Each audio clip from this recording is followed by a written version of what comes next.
Viran Malhotra was a man of influence and immense wealth. He lived in a palatial home on the outskirts of Mumbai, a man whose name carried weight in political and social circles. With every business deal and every lavish party, he projected an image of perfection. But behind that well-manicured facade lay a truth he buried deeply. His only daughter, Arya, born with cerebral palsy, to most, Arya was invisible. Viran never brought her to public events, never mentioned her in interviews, never included her in family portraits. She lived in a secluded wing of their estate, cared for by a rotating group of nurses and staff. Her mother had died shortly after childbirth, and with her passing, all warmth in the home seemed to vanish. For Viran, Arya became a silent reminder of vulnerability, of what he couldn't control, and he loathed it. Arya was a quiet soul. Though her limbs were weak, and her speech unclear, her mind was sharp. She adored music, especially the flute. Her small room often echoed with soft classical melodies, and she would smile, eyes closed, as if transported somewhere far from the cold walls that confined her. She rarely cried. She had learned early on that no one would listen. But she watched. She noticed everything, the changing of her caretakers, the hurried hush whenever guests came over, the cold glances from her father when he did pass by. She loved him. Despite everything in her own way, she waited for him to one day see her, to sit beside her and ask how she felt, what she dreamed about. But that day never came. As Viran's empire grew, so did his obsession with legacy. He began planning a political career, and soon, whispers started. Questions about his personal life, his daughter, the hidden wing of his home. His advisors suggested that the issue could become a liability. He felt trapped.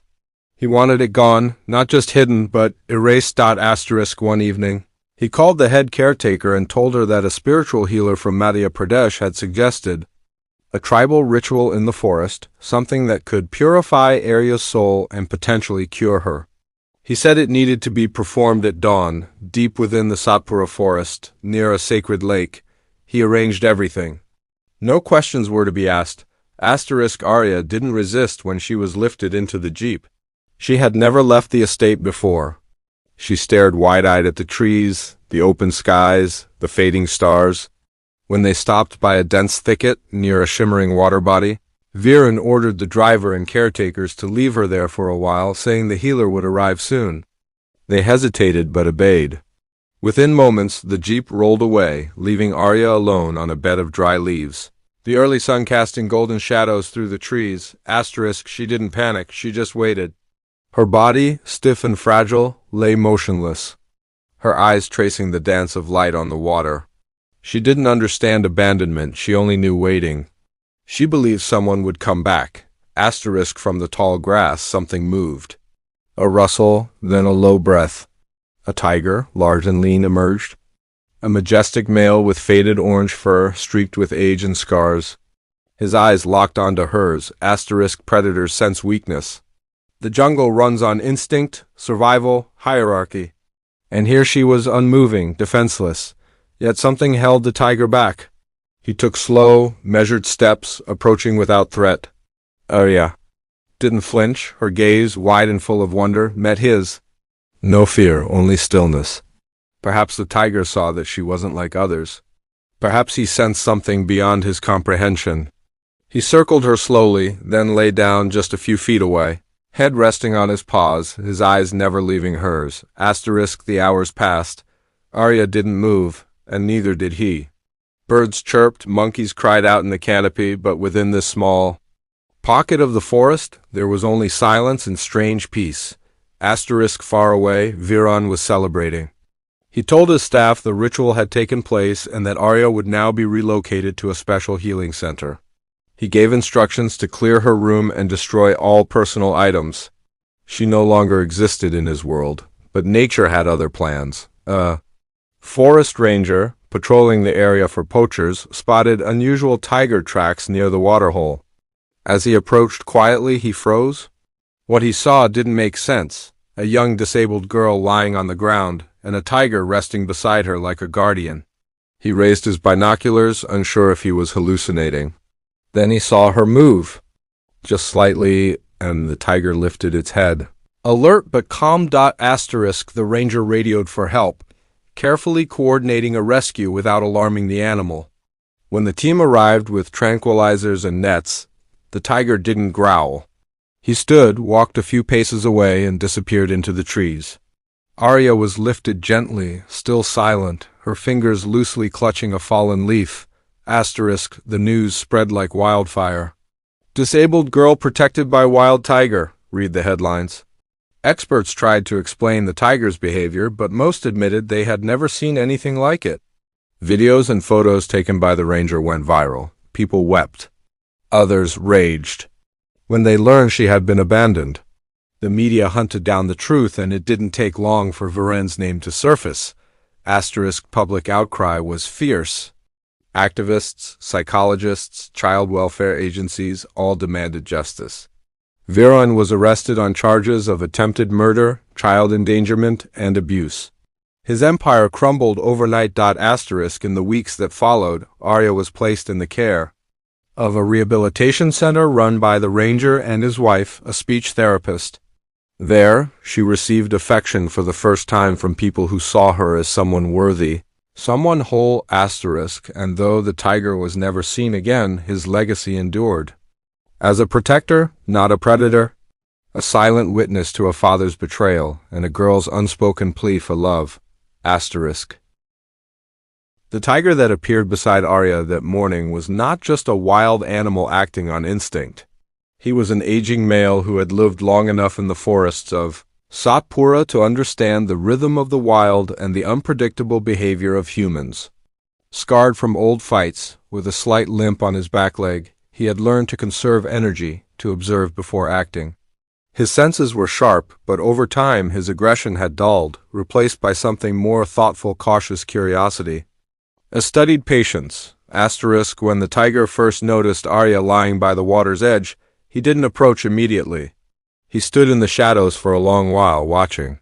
She didn't move like the others. She didn't smell like prey.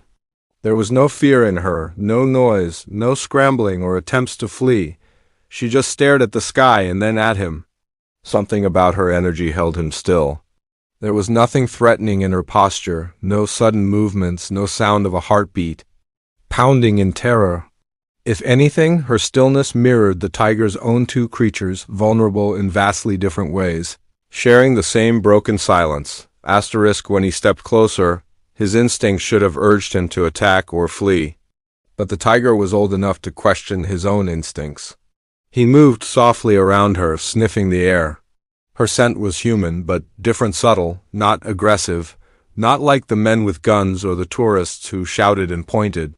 This one smelled like innocence, perhaps even sadness. He watched her for minutes, circling, his massive paws barely stirring the dry leaves. Her eyes followed him, wide but not afraid.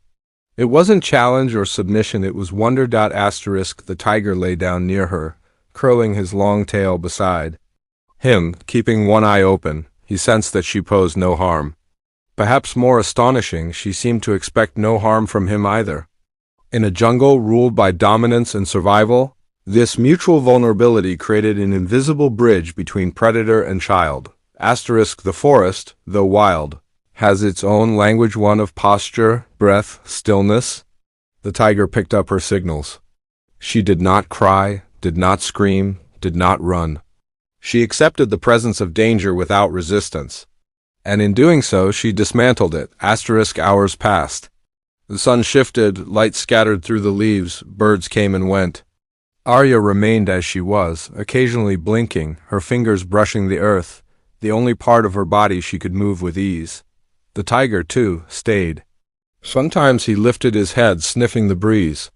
Other times he closed his eyes, but never fell into deep sleep. He kept her within his field of vision, almost possessively. Asterisk, from a biological perspective. Nothing in the tiger's behavior made sense. Tigers do not protect. They do not adopt. But this tiger seemed to respond not with dominance, but recognition. Some animal experts would later speculate that the tiger's actions were influenced by age, lack of hunger, or confusion. Others insisted that animals are capable of emotional resonance. of detecting distress in other beings, even those outside their species. The evidence sat right there in front of them. Recorded by the ranger's binoculars and later captured in viral videos, the tiger was later named Rakshak by the forest staff, meaning protector. He became a symbol of something that stunned people worldwide, a moment of compassion from a creature known primarily for its ferocity. Rakshak had defied the expectations of nature. Instead of following his instincts as an apex predator, he followed something else, an unspoken sense of morality or perhaps just presence, a willingness to sit beside a being in pain without harming it. This simple act sent shockwaves far beyond the forest. The image of a majestic beast lying next to a fragile, disabled girl cracked through the hardened perceptions people held about animals, about disabilities, about vulnerability itself. Arya was no longer seen as weak. In fact, she became a symbol of strength, someone whose very presence had tamed what many considered untamable. As the days passed, Arya began to respond more openly to her new caregivers. She didn't speak, but she smiled more. Her hand would flutter when she heard the sound of rustling leaves or the distant cry of a jungle bird. It was as if part of her had remained in the forest, connected forever to that moment of stillness with the tiger. She began to draw, and the first image she created, though crude and shaky, was of a large orange creature beside a small figure, under trees and stars. The tiger was never captured or tagged after that day. Rangers tracked him briefly to ensure he wasn't injured or ill, but he stayed deep in the forest, always alone. Occasionally, villagers near the forest edge reported seeing him sitting silently near their livestock pens, not attacking, just watching. Some called him a ghost, others a guardian spirit. But none saw him as a threat again. Scientists who studied Rakshak's behavior began to reevaluate how we view predator intelligence.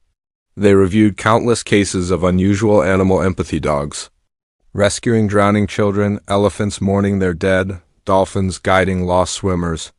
Rakshak joined that list, not as an anomaly, but as a reminder that instinct is only part of the story. Animals, when not threatened, may exhibit behaviors far beyond what we assume is possible. For Arya, Rakshak became more than just a memory.